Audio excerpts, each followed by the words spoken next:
Cila Kodra në këtë lidhje live raportim sa po kanë britur forcat e ushtrisë, nuk kemi ende një përmirësim të situatës, madje situata është agravuar deri në këto çaste, sepse ishte një perimetër i ngushtë i sigurisë deri kur u zgjerua, sepse ka disa vatra paralele. Dyshohet për një shkëndi elektrike, por është herët për të folur, sepse nuk dihet, nuk është momenti për ta konfirmuar këtë gjë, po ndërhyet në terren për të minimizuar flakët e zjarrit, më mira e mundshme për t'i lokalizuar ato e më pas për t'u neutralizuar. Nuk e di nëse mund të dëgjoj me koment nga terreni, pati një situatë, nuk e di Gjencila nëse mund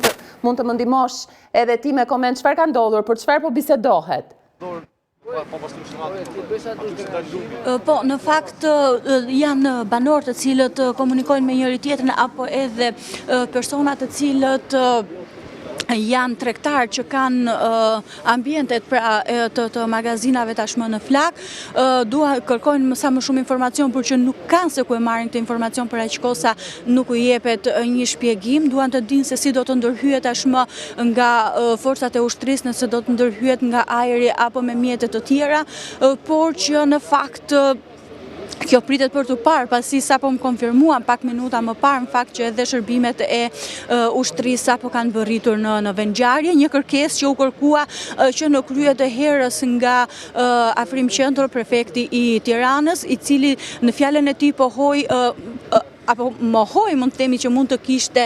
sende apo materiale të rrezikshme që mund të përbënin edhe rrezik për jetën e personave që ndodhen sa më pranë vatrave të zjarrit për të neutralizuar dhe për të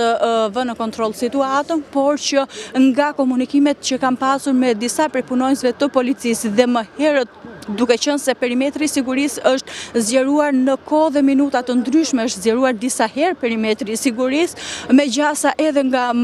vendi ku ne ndodhemi mund të spostohemi për aq kohë sa gjatë gjithë kohës ka spostime të perimetrit për arsye sigurie dhe në fakt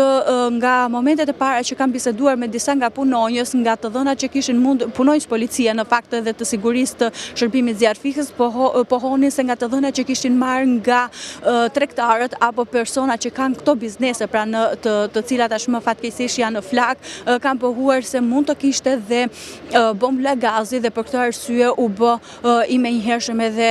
largimi i banorëve, por edhe i mediave nga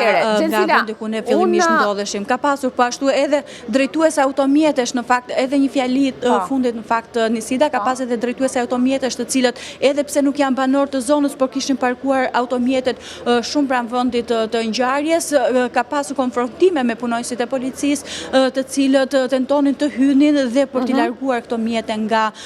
perimetri i sigurisë. Por asgjë nuk ndryshoi, mbeti ashtu siç ishte, njëkohësisht që